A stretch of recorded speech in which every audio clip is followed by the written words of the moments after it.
It's Thursday, it's 12:15 and we're live in Westminster. This is Keir Starmer's Chief of Staff. Does it matter that she's paid more than her boss? The Prime Minister's Chief of Staff is getting an enormous pay rise. At the same time, this Labour government is slashing winter fuel payments for pensioners. There are and always have been officials that are paid more than politicians in our system, and that hasn't changed. What does this leak tell us about what's really going on inside government? Also today... Our Hunting Act came in 20 years ago. They made us trail hunt. Since that time, we have adapted. We've survived and we've flourished. The government wants to ban trail hunting. Will that stop animals being harmed or damage a countryside tradition?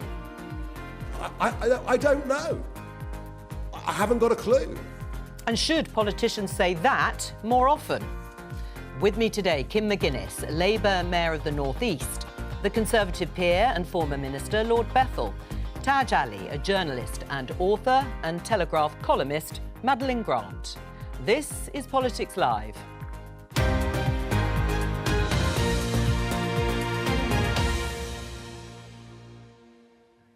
Hello and welcome. Let's start with this headline in The Guardian.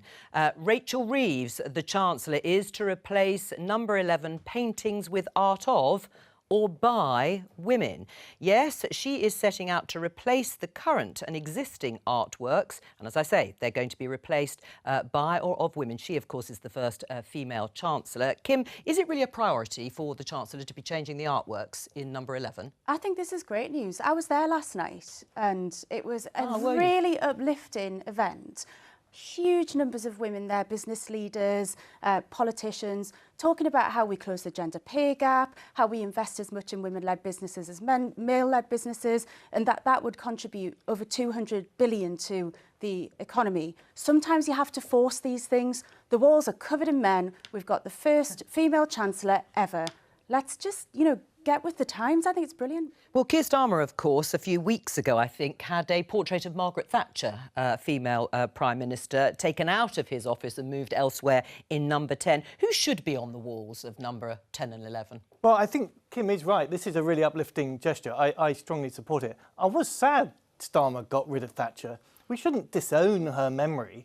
I don't think he got rid of her, he just moved her. Well, we don't know where he's moved her, so I'd like to see her given a prominent position. Lieu. Yeah, I know. But I think that's a shame because sometimes controversial women are erased from history. And one of the things about women is they can be uncomfortable. So let's celebrate Thatcher and not put her in the downstairs toilet, please. Significant?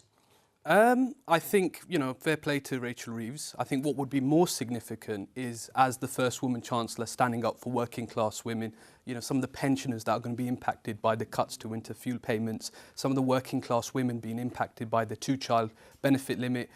We've got a tough budget coming up, and I think that is really where we're going to see whether our Chancellor is going to stand up for women in this country. I think symbolism is great, but we need to see policy. What do you say to that, Kim? I would say that actually we've got public sector pay rises allocated. We're doing the New Deal for working people, which will have a massive impact on millions of people right across this country. And so, yes, I totally get that it is symbolism, but symbolism's really, really important. The gender pay gap's still 14%, and the Chancellor's committed to closing it, and I'm for that. I appreciate the things that you've said. I don't think for a moment that the Chancellor wants to leave those things in place, wants to make those decisions. We've had 14 years of Conservative government. They've crashed the economy. It's incredibly difficult. She's been pretty clear about there being difficult decisions, but these moments are really important to appreciate. The first female Chancellor ever, whether it's 800 years, 1,000 years, I don't know, saying women are going to be at the centre of the economy, and that got a very good reception. I think that's all good, but I think when we look at austerity and the impact that has had, and you'll know better than me in the North East, the rate of child poverty, the increase, the two-child limit is one of the biggest drivers of child poverty. So I think we have a historic opportunity for a Labour government to do so much more for working class women and communities across the country. And we hear a lot about difficult choices. We've heard it since 2010 from George Osborne and David Cameron, and clearly it's led us into this mess. So let's do something a bit different, I think. Does it matter what's hanging on the walls of number 11 or number 10? No, of course it doesn't matter. It's a classic gesture politics. It makes no difference to any normal person's life. And I think Taj is right that what's actually happening in the real world is what people are concerned about. I mean, I don't really care one way or another how Rachel Reeves chooses to decorate her flat. It's her. She's won that role, and she's perfectly entitled to decorate it as she sees fit. But I'm not really sure that it's the kind of story that will really reverberate with that many women outside of SW1. You know, I think it's the kind of gesture politics, and frankly, I think it's the kind of story that you try to lead with when you'd rather people talk about that and not other issues that are going on at the moment. All right, let me just bring you a little bit of news. Perhaps nothing's changed in most people's minds, but actually the Bank of England have held interest rates at 5%. That was broadly expected after the rate of inflation also stayed at 2.2% this week, which is slightly above the Bank of England target. And of course, as we have said, the budget heralded by Rachel Reeves will take place on the 30th of October. Let's welcome Chris Mason, the BBC's political editor, because he has broken an important story yesterday about the pay of Keir Starmer's Chief of Staff, the top aide. Why does it matter so much, Chris? Yeah, afternoon to you all. The figure actually matters less than what motivated people to tell us about the figure. So the figure, if you haven't heard, is £170,000 a year, which is more than the Prime Minister. That's curious in its own way.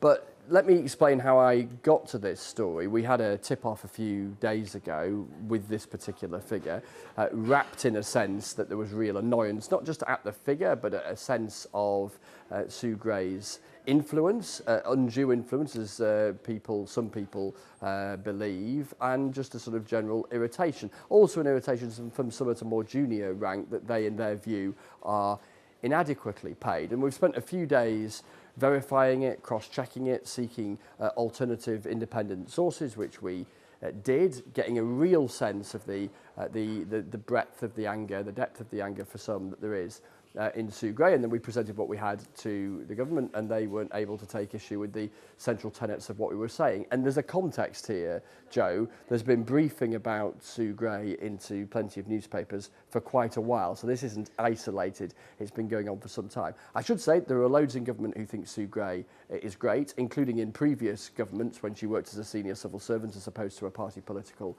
appointee. But the challenge for Keir Starmer here is that he has got kind of ructions going on at a senior level, sufficiently so that I'm finding out about them, and so are others, which is, from his perspective, not ideal when you're less than 3 months in. You might expect this a bit further down the track of a government, perhaps not quite so soon. Yeah, and what does it say then about running government there at the top if you've got these warring factions? Because the level of vitriol and personal attack against Sue Gray, the Chief of Staff, is striking.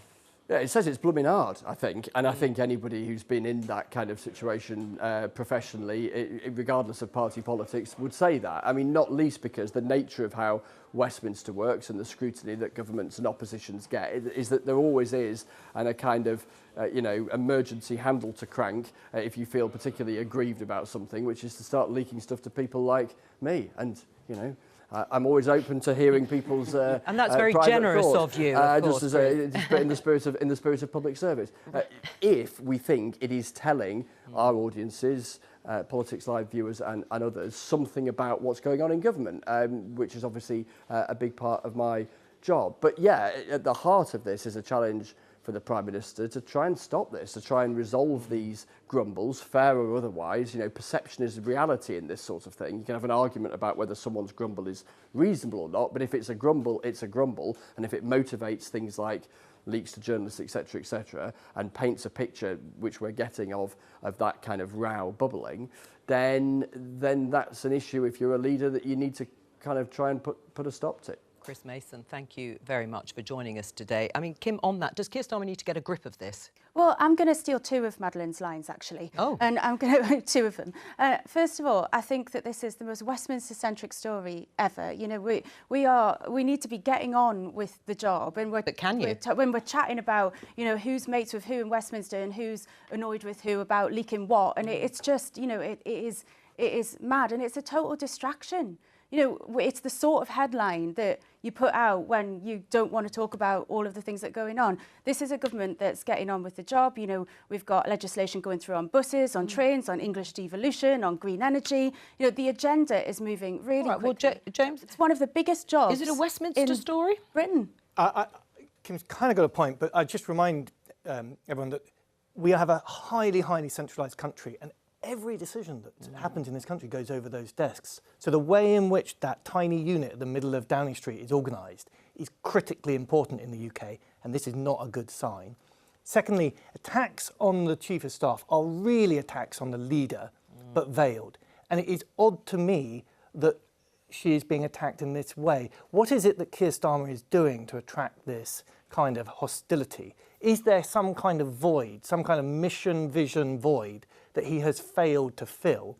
Is his kind of negative presentation creating worrying concerns amongst the troops? And is that why she's getting this flack? It does matter. I think the presentation is of a government that's working really, really hard. They literally haven't stopped. As I said, that there were 40 bills in the King's speech, and they're getting on with it. This is one of the biggest jobs in Britain. So why are there so many people leaking against the Chief of Staff and, if James is right, veiled against Keir Starmer? Well, I don't agree with that. I think the presentation of Keir is of a very hard-working Prime Minister. But hard-working he may be. I suppose Chris Mason said it's blooming hard. It is blooming hard. This is a new government. I think it's something like 76 days or something like that. No. Yeah. And so, there's a lot being achieved. And the whole point is we've got to stop arguing about these silly little distractionary stories. When you say we, talk about who's got to stop? Well, this is what, day 3? Yeah. I think the point is it came from a senior Labour source yesterday. They briefed the Times that Sue Gray's the only pensioner better off under a Labour government. Clearly there's a factional war in Number 10, and it's not about left or right, it's about big egos. And it's quite embarrassing 3 months into a new government.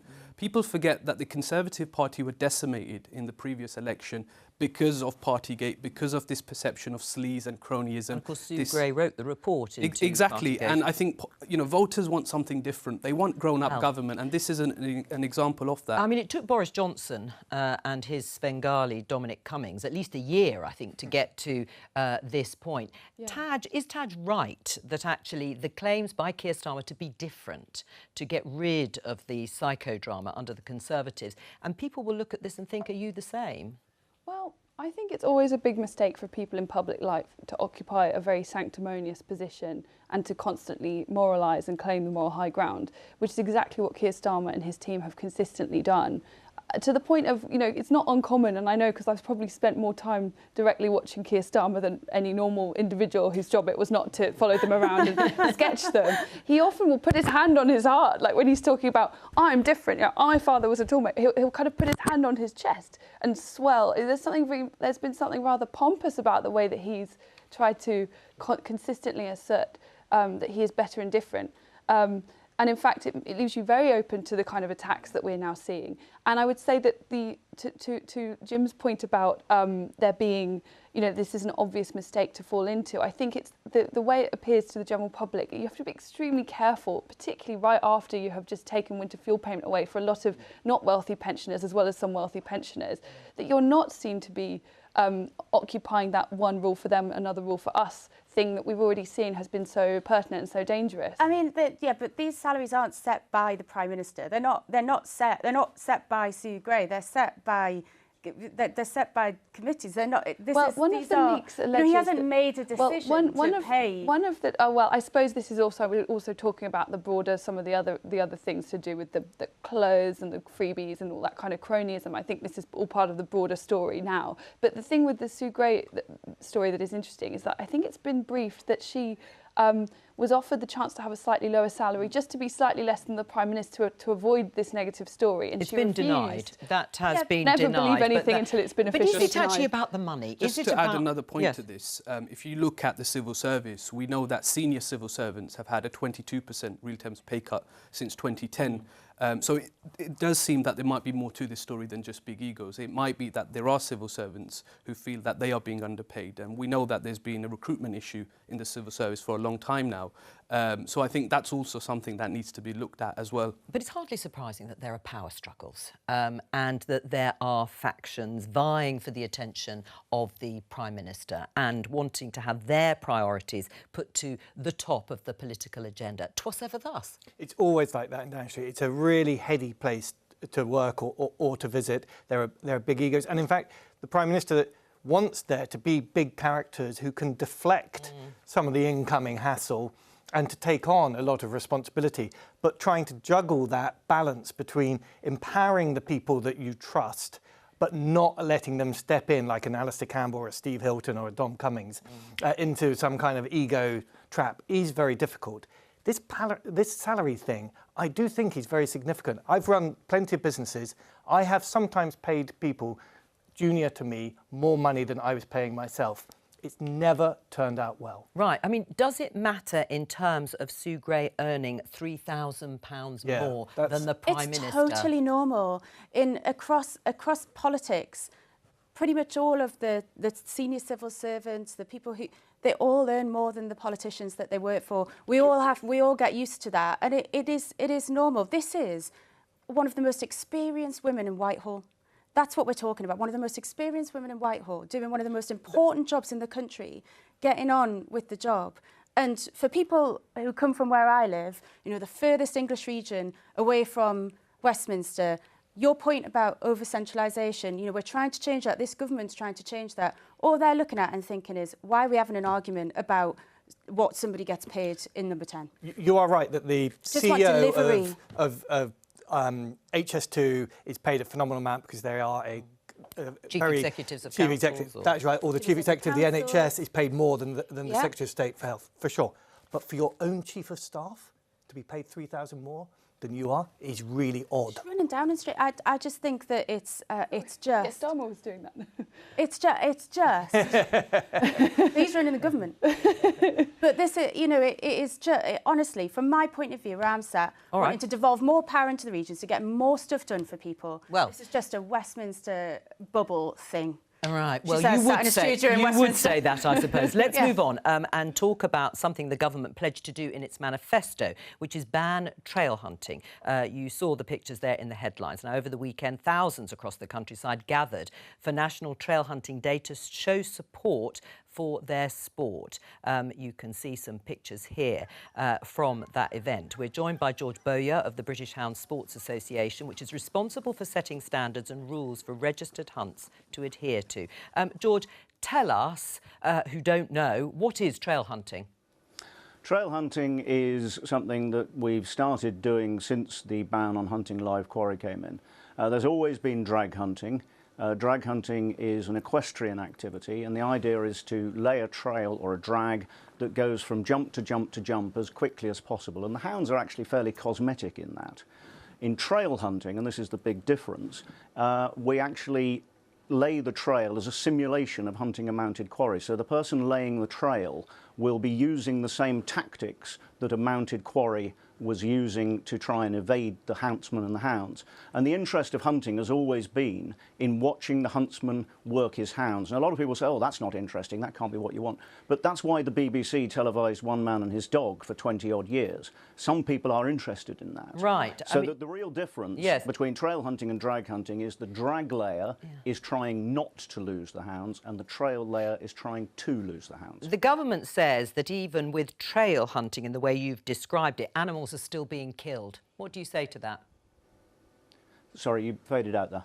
The government says that even with trail hunting in the way you have described it, animals are still being killed. What do you say? The statistical evidence for that isn't there to back it up. I mean, there are 240-odd packs of hounds going out twice a week for 6 months, and it's one of the most surveilled activities that goes on. It happens in open countryside with hundreds of horses, and the people who are surveying us, they've got drones, they've got long lenses, they've got all the modern stuff. And yet, there have been, since the hunting ban came in 2005, about 250,000 hunting days. There have only been 25 convictions of hunts for Hunting Act offences, and even not that many accusations statistically. to back up this idea that there is mass law breaking going on. George, what will happen if the government goes ahead with its legislation to ban trail hunting? What impact will it have on the countryside? It'll have a big impact on rural communities where the hunts have been part of the community for a very long time. And, you know, we were told when the ban came in that if we wanted to carry on hunting, then we should hunt artificial scents. So that's what we're doing. To keep our infrastructure going. Now, the Lord Burns inquiry in 2001 said that about 1,000 people employed directly by hunts, but about 15,000 people were employed indirectly in ancillary activities, farriers and feed merchants and things like that. And hunting is the main equestrian activity that happens in the winter. So it would have a real seasonal effect on all those ancillary activities. George Bowyer, stay with us. I understand you go trail hunting. Yeah, no, I thought he put it very well. Listen, there have been people who have taken the mick and who have used trail hunting as a smokescreen for just frankly breaking the law.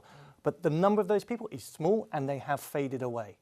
And this is a commendable civic institution that keeps the community together and provides jobs and roles for a broad range of people in rural communities. If you're going to try and ban this, you may as well ban the javelin. I mean, that is what we're talking about here. We're talking about something that has its roots in the past, but today has a much more sort of contemporary feel. It's really good fun, and the people who do it, by the way, are typically extremely good equestrians, and trying to keep up with them is bloody hard work. I'm sure it is. Kim, what do you say? Is this really a priority for the government? Well, I think that it's, you know, I take all of the points about rural communities really important. I live in a rural area. You know, I take all of the points about good equestrian activities. But the fact is that still weekend after weekend after weekend, you see these images, because like George said, it's a heavily surveilled industry sport. You see these images of foxes and other animals being ripped apart by packs of hounds, and we can't accept that in this modern age. We just can't. James? But it isn't weekend after weekend. That's just not right. There have been isolated examples. They have been prosecuted, and as you quite rightly put out, it's 25 of them. It is very, very small proportion. So I think that this is harassment. I do think there's a class dimension to it. I don't like the tone of the attacks on our rural communities. It feels like a metropolitan obsession, and I think it should be dropped. I'm really interested to know what the class dynamic is here, because to me this seems like a very elitist sport. I mean, surely wasn't hunting associated with the kings and the nobles and most working class people are not doing this kind of stuff. Taj, if I took you on the hunt, most people there would be working class. Oh, really? The people who are enjoying it, who are putting the horses together, who are looking after the hounds, those are people who are modestly living in rural communities. I'd be delighted to take you. Well, George, would you like to respond to what Taj said about it being sort of class something that working class people don't engage in? No, you will find a massive dynamic, and we invited every single Labour MP to come to National Trail Hunting Day and all the Chief Constables. As far as I'm aware, not one of them came. And they won't talk to us, they won't come and see what the people who hunt are like. Yes, there are dukes who do it, but there's only 27 dukes in the country. There are a lot more dustmen who also go hunting. You know, we've got packs called the Banwan Miners, was a pack of hounds. You know, there are lots of people from all sorts of places that go hunting. And we want the Labour government to talk to us about this. For example, I applied as the British Hound Sports Association to take a stand at the Labour Party conference. I thought, if they won't come to me, I'll go to them, and I'll go and put my case, take all our evidence, and my application to go to the Labour Party conference was refused. I wasn't allowed to go. I wasn't allowed to go to talk to them. So what they're doing by saying we're going to ban trail hunting, they won't come to see our case, they won't let me come to see them.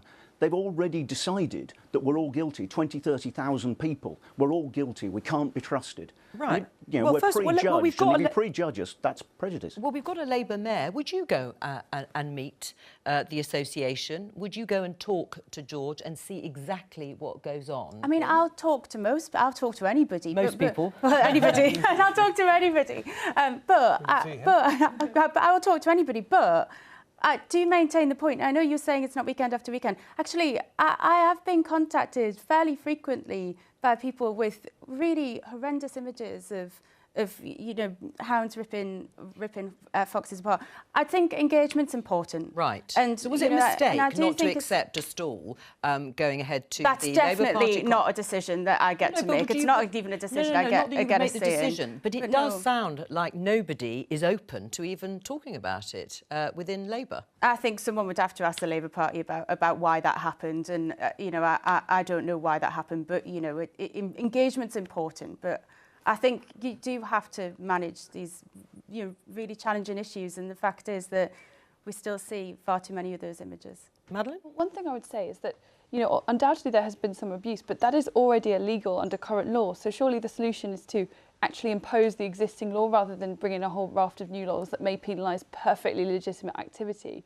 And another issue that I really haven't heard talked about much, I mean, I'm from the countryside originally, my parents live in the countryside, is that there are currently, I think, something like 12,000 hounds who have been bred in perfectly good faith on the assumption that this activity was legal and would be allowed to proceed. Now, it's impossible to domesticate hounds that have been bred entirely for the purpose of tracking and so forth. They cannot live in a domestic home with somebody, which means that 12,000 hounds would have to be euthanised if this policy were to go ahead, and which I think is also a great example of animal cruelty. I'm not really sure that people who have this discussion have really fully thought through the implications of what they're asking for here. Well, let me just show you this headline then in the Times, because there's another aspect. Ben Wallace, the former Defence Secretary, Conservative Defence Secretary, calls out two-tier policing for trail hunts, says that hunt members as saboteurs are not treated equally in criminal investigations. What do you make of that? I just find the two-tier policing thing on literally everything today really frustrating. Yeah. I mean, it's just pathetic. Like, every single thing is two-tier policing.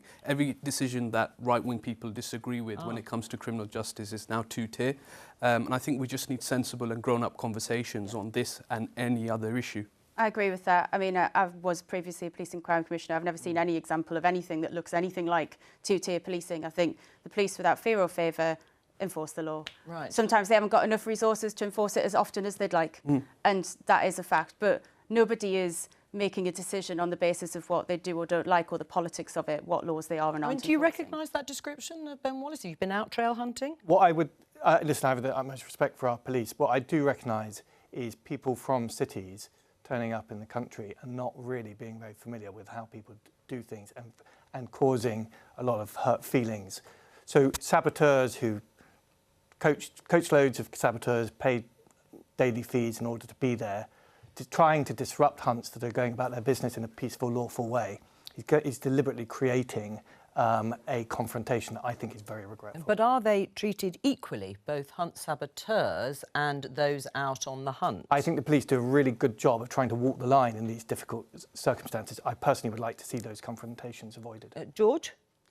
Well, we invited every police and crime commissioner... Oh, gosh, you've done a lot of invitations, haven't you, George? We invited every police and crime commissioner, every chief constable, and we got in touch with every rural crime department and said, come and see what we're doing.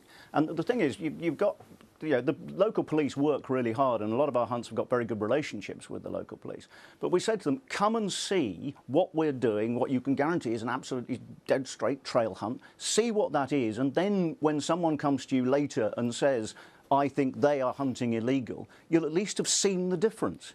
If they don't come and see what we're doing, how can they then judge it when someone accuses us of illegal hunting? Right. It's just not fair. What do you make of the original ban, the law that was passed nearly 20 years ago to ban fox hunting? Do you think that was a mistake, George? Yes, I mean, I was a master of foxhounds before the ban, and I campaigned against it, and I thought that it was a bad idea. We said then that it would be bad for animal welfare, and it would not benefit the hunted populations. And the evidence appears to support that. Like the British Trust for Ornithology, which has got no axe to grind in this at all, has said that in the 20 years since the hunting ban came in, and that's coincidence, the fox population in many parts of Britain and Wales has gone down by 40%. Now, if I was an anti-hunter who put that bill forward, and the result appears to be that the fox population has gone down by 40%, I'd be sitting there thinking, what on earth have we done? How did that happen? What have we got wrong? But they don't seem to care. All they seem to care about is the fact that I'm still able to sit on a horse wearing a red coat and blowing a trumpet on a Saturday morning. Right. I'm afraid everyone in the country knows that the advent of the sniper scope, the infrared sniper scope, has meant that anyone can eradicate all the foxes in the local area in a long evening of shooting. And And that's what's happened in quite a lot of the country because there's no incentive to maintain them. They are, for anyone who's got chickens, they are a menace, and so it's quite easy to get rid of them. So we should chase them with dogs and rip them to shreds? The objective... I mean, has anybody ever seen some of the images of what it's absolutely if anyone thought that the objective horrendous. was to somehow support the fox population, that has backfired. But there's a lot of... I mean, it's a very long time ago, but I think the objective was to end blood sport. And I think there are a lot of factors that... It wasn't about animal welfare, it was about the idea that people might enjoy themselves. I think ripping an animal apart is a pretty fundamental animal welfare issue. But equally, I think that there will be many contributing factors to declining numbers in foxes. I am not an expert, and you know, it sounds like you know a lot more about it. If there are too many being shot, then that is a different issue that needs to be dealt with separately. But there's a lot of environmental issues as well, which will lead to outcomes like that, and they all need to be taken into consideration. And it's just worth saying that 8 in 10 people who live in rural areas are against fox hunting. So there's a variety of views in rural communities as well. There's not one sole view on this. I mean, is the problem finally, George, about being an honest broker? Because you thought it was a mistake to get rid of the legislation at the beginning. You've heard quite passionate plea there from Kim about stopping ripping animals to shreds as she sees it, and you are still sort of seen in that light. And can't get away from that image, even if it's wrong. Yeah, that's the problem. I mean, that's an argument of 20 years ago. And we are, now dealing with a completely different situation. And when the ban came in 20 years ago, a lot of the people who'd been hunting live quarry for decades really didn't like it, didn't want to obey it, didn't agree with it. But we've now got people hunting hounds who weren't even born when the ban came in, who have never been able to go hunting under a situation where live quarry hunting was allowed. And they are doing their best to hunt in the 21st century under modern conditions. And the government just won't listen to them. They're just saying, no, we've already decided, we don't like you, we don't like what you do, and we're not going to give you the right to be innocent until proven guilty. We've already decided, and that's it. And it's not fair. George Bowyer, thank you very much. But Madeleine, you wanted to say something in response. Yeah, I just think that there is another issue we haven't really talked about here. It's just the choosing of priorities. I think a lot of people would probably don't know too much about this and don't really care that much one way or the other, but they probably wouldn't really want to have, which we know are very finite police resources devoted to chasing after people who are following dogs who are following a scent, rather than, I don't know, letting out sex offenders early from prisons or failing to tackle shoplifting and petty crime. I mean, these are surely orders of much greater magnitude than trying to close what they perceive to be loopholes that indeed they could close if they simply applied the law properly currently. I suppose government can do lots of things at the same time, or concurrently. Well, of course, that has yet to be proven. In this country recently, have we? Would you see this as a priority for you, Taj? I'll be honest, I did not know much about this. I don't come from a rural community. I did my research and I saw the concerns from people who care about animal welfare, and instinctively I'm against this, and I think it should be banned. I think it's outdated. I think, are we going to bring back bear baiting because few people used to enjoy it in the past? But when it comes to criminal justice, I think, look, our criminal justice system is underfunded, and clearly there's always going to be people saying, well, you could have spent greater time and resources on this issue rather than that, and it comes down to resources and investment in our communities. We're going to talk about something quite different. We're joined by Sir David Spiegelhalter, who has written a new book called The Art of Uncertainty, How to Navigate Chance, Ignorance, Risk and Luck, and he joins us from our Westminster studio. Hello to you, David. What can politicians learn from what you've written? Well, I call the book The Art of Uncertainty because communicating uncertainty in an honest and open way is tricky. It is a bit of an art, and politicians do tend to want to express enormous confidence in everything they're doing. This is the right thing, and it may not be the right thing, but they don't have a language or a willingness to embrace the uncertainty in everything that they do, the policies, the possible impact of the policy and so on.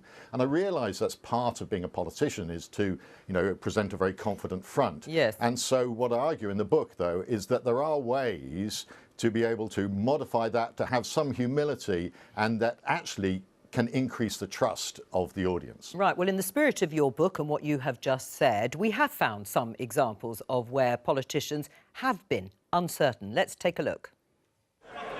The answer is I don't know. I'll have to get back to him on it, OK? I don't know how much a pint of milk costs. No, so what? Well, don't you think you should if you're concerned about the cost of living? How much is a loaf of bread? Will you repeal this in government? I don't know, actually. It's a good question. I only see economic policy, so I don't know what our position is on it. You'll have to answer. Well, it's refreshing for you to say that, actually. Well, I like to say I don't know when I don't know. I get told off sometimes for doing it. Do you think it's refreshing, David, to hear a politician say, I don't know? Certainly, yes, it's absolutely. I like some of those quotes a lot. But the point is, it's not adequate just to say, oh, I haven't got a clue and shrug your shoulders. I kind of really point in the book to the advice that John Krebs gave, Lord Krebs, when he was head of the Food Standards Agency and had to deal with crisis after crisis, foot and mouth and scrapey and everything, and BSE, and he developed a sort of playbook where he would go through when he was delivering and communicating his uncertainty in a certain way. And first of all, he would say what he knew, what was known, to be confident about what we actually have established. But then he would admit what was unknown at the time, what we still had to establish. And then he would say what we're doing about it, what we're doing to try to learn, to try to improve our knowledge. And then he would say, well, what we're advising in the meantime, what you can do. And then he would say, but we will get back to you and things will change. And this is the big issue, what I call in the book provisionality, that yes. Politicians are very unwilling to say, well, we're going to try this and we're going to look at this, but we may come back, it may change because we may find that this is not appropriate. And the crucial time, of course, where this became very important was COVID. Yes. And in March 2020 and so on, where we were first of all getting these messages out, I was watching this all the time. And Chris Whitty was extraordinary. He was almost following the Krebs line all the time. He was being extremely good. But when it comes to the politicians, they express this enormous, this is the right thing to do. And the problem with that is that then they're stuck in that way. Yes. And remember, at the beginning, everyone was concerned about wiping surfaces and stuff. Well, we knew really quickly that this was pretty well a complete waste of time. And yet that advice, and that just carried on. It was a year before they emphasised fresh air, which was the important thing all the time. Right. Because it was airborne rather than droplets. Well, David, we have a panel here, one of whom was very much at the heart of what was going on during the pandemic, James Bethell. James, do you agree with that? Or is there something about having clear messaging? Well, the playbook David described is absolutely right. And the description of provisionality is the way to build trust and to take people on the journey with you. And there's nothing more off-putting than particularly an amateur politician claiming to know what certainty looks like and then changing their mind a week later. So David is absolutely right, and he and I spoke during the pandemic. I don't recognise his description of politicians being very quick to rush into certainty. He mentioned the door handle issue. I remember standing at the dispatch box for weeks and weeks, again and again, fighting off people trying to pin me down on whether the COVID germs were passed by touch or by air, and saying very, very uncomfortably that we just didn't know and couldn't be certain, and that we weren't prepared to bring in regulations on deep cleaning offices before people returning. And it was horrible not being in a position to be able to be clear on that. I think we did as good a job as possible. Where you do have to be certain as a politician is when it comes to regulation.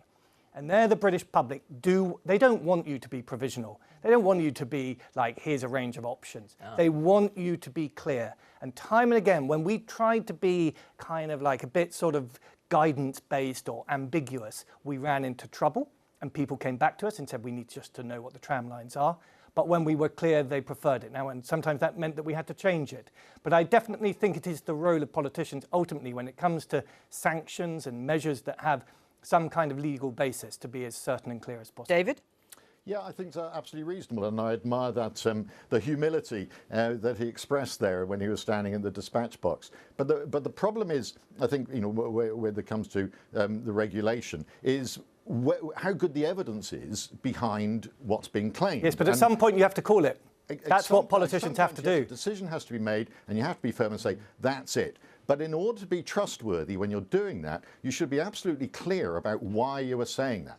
Your evidence needs to be accessible to people and understandable to people and accessible by them as well, that they should be able to check your working if necessary. And so when you're even regular or even guidance like alcohol guidelines and so on, then you need to be really clear about exactly what you're doing and not exaggerate in order to try to persuade people. And I think that's the problem with some government messaging in the past. There's determination to be on message and essentially trying to manipulate us into thinking in a certain way. All right, well, we'll come on to the manipulation. But Kim, do you say, I don't know, as a politician, or do you think the people who elect you, constituents, they want to hear from you something reassuring that is certain and you get your message across with clarity? I think the two things aren't mutually exclusive. I think we, as politicians, should be human. We are human, and at times it's easy to forget that. And one of the phenomenons that we have is when someone does say, I don't know, either the opposition or the media crucify them for it. And that's not a healthy trend when actually you're trying to be honest with people. So I think there are times when absolutely you've got to be clear and certain. There's some of these things that we're talking about were really terrifying for people, and so they wanted clarity and they wanted assurance, and they need that formula of absolute direction. But it is absolutely okay, and it has to be, to say I don't know. Right. I mean, clouding the message, though, for politicians to say, here's a range of options, and there's a 5% chance that this might happen, a 20% chance that that won't happen, and we'll leave the decision to you. Is that how you can run government in that way, without being too glib about it? Well, I think, there will be tough times for politicians and leaders where they have to make a decision. But I think we can prepare for uncertainty, and I think too often we don't prepare. If we look at the pandemic, we know, and the experts told us, that austerity cuts to public services made us ill-prepared for the consequences of a pandemic. I think being able to adapt in a circumstance as well. And crucially, you need trust. We don't have very much trust in politics. So when politicians say something, or when leaders say something, people are less inclined to follow their guidance. And I think that also creates issues for leaders when it comes to decision making. Are you being motivated by the people that elected you, or are you trying to lead them? Madeleine? Well, I think one issue that is quite interesting and perhaps differs from other countries here a little is that we were talking earlier about how we have a very centralised system of governance in Britain. I think actually in some cases there are decisions taken where enormous lot of people have had input into that decision, but ultimately the blame is not equally pooled. It all gets blamed on the public-facing politician who is responsible for that policy. For example, Sweden, which took a very different route in COVID, that was partly because they have such a technocratic system that their public health authorities could basically, supersede politicians and determine the policy, which is what they did. We do not have that system. So I think until there maybe is some pooling of the blame and I suppose the agency, then politicians and other, I guess, I hate this word, but stakeholders, I guess, for want of a better word, will be different. Is it reliant, though, David, your proposition, if you like, on everyone being extremely data literate? I mean, I'm not massively into probabilities. I do want someone quite a lot of the time to say there's either a 0% chance, a 100% chance, or a 50% chance. I'll take the 50%. And beyond that, how much literacy does one have to have in order to get the sort of conclusions that you've put in your book? Well, you shouldn't be giving probabilities to people. I find probabilities very difficult indeed. I talk in the book about all the problems people have with dealing with that. But you can express uncertainty and communicate it in a trustworthy way without trying to be overly technical in terms of probabilities. The crucial thing, I think, is to engage with the audience and listen to their concerns, and so that when you are communicating, you do so in, we've already heard about the importance of trust, but it's not an issue of trying to be trusted. It's an issue of being trustworthy and deserving that trust. All right. And part of that action of being trustworthy is admitting, the limitations of the evidence, perhaps. I'm going to stop you there because we've almost run out of time, but David Spiegelhalter, thank you very much, and I'll be at Labour Party conference from Monday. Bye.